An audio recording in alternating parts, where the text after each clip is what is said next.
Okay, we've sauteed the onions and just a little celery, not a lot. And we'll put 5 breadcrumbs. Okay. Cups of cornbread and 5 cups of breadcrumbs. That's her ratio. Like, I take the stomach out of the oyster. I don't like that bitter. Okay, show us where, I want to see the stomach. Right there. See it? See what it's in the stomach? Okay. I don't like that. And so I take it out. See it? Okay. So it's the dark part inside of the oyster. Yeah, it's stomach. It's what its food eats, and it's really bitter. Because it's weeds, what they eat. Weeds. And I just don't eat that.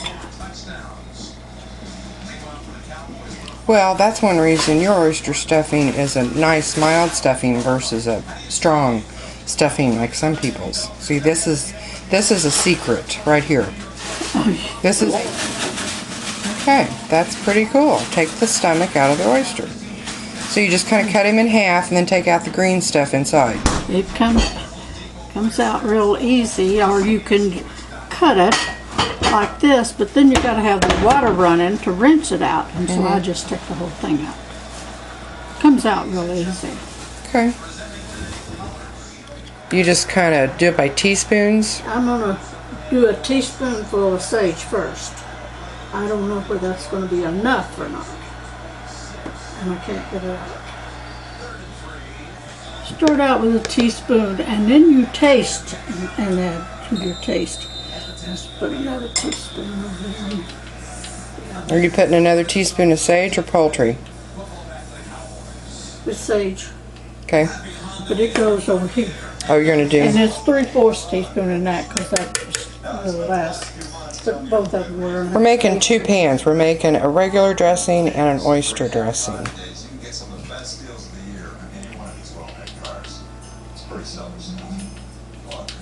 And I use a 1/2 teaspoon of poultry seasoning. Okay, 1/2 teaspoon of poultry.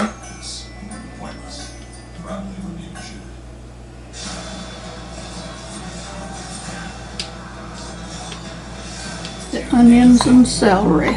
You might say there's no limit to what this amazing device can do.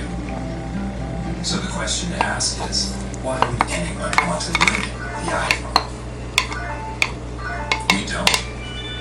Totally unlimited data for your iPhone. Only on Sprint. Just got some more onion and celery over on the stove. Okay, so she stirs hers up dry. Now see, that's a mistake I always make. I always put the broth in and then do the stuff. So that's one thing I've always done wrong.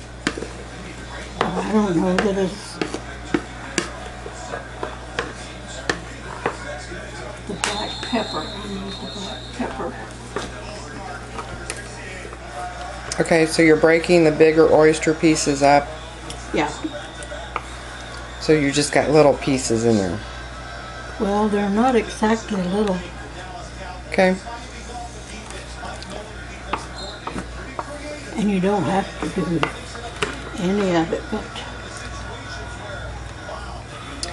Sally's dressing is the best I've ever had, so I've tried to replicate it, so I'm filming this so I know what to do. let's hope it works. It always does. I don't know why this year would be any different. Because I'm making a double recipe. But you've got 2 bowls. Yeah, I think that makes it easier. When you do a double recipe on lots of things, you need to absolutely separate I've never them. done that, so that's probably where I've made my mistake, because they never turn out like plain. Okay, adding the pepper. Stir it up again. Like mine held together, slice it. If you're going to slice it, something, well then add your eggs to make it solid. Yeah, in her recipe, we just use chicken broth or turkey broth. We're not going to put any egg in this because the egg's already in the cornbread. So now comes the magic broth.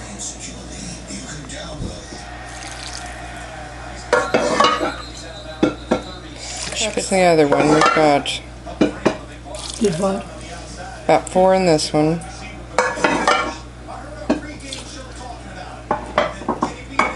Now we're going to stir and see what the consistency is. And what she does, she adds her broth. It's a little soupy, but not too much, and then she lets it sit, soak up the juices, and then we decide if we add more.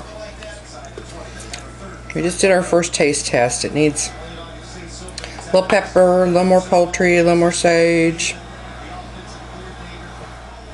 And it's okay to taste it because there's no eggs in it. You're just dealing with your broth. The eggs are cooked in the cornbread. By the time we've doctored this up, we've got about 2 teaspoons of poultry and 2 teaspoons of sage in here. Shake shirts.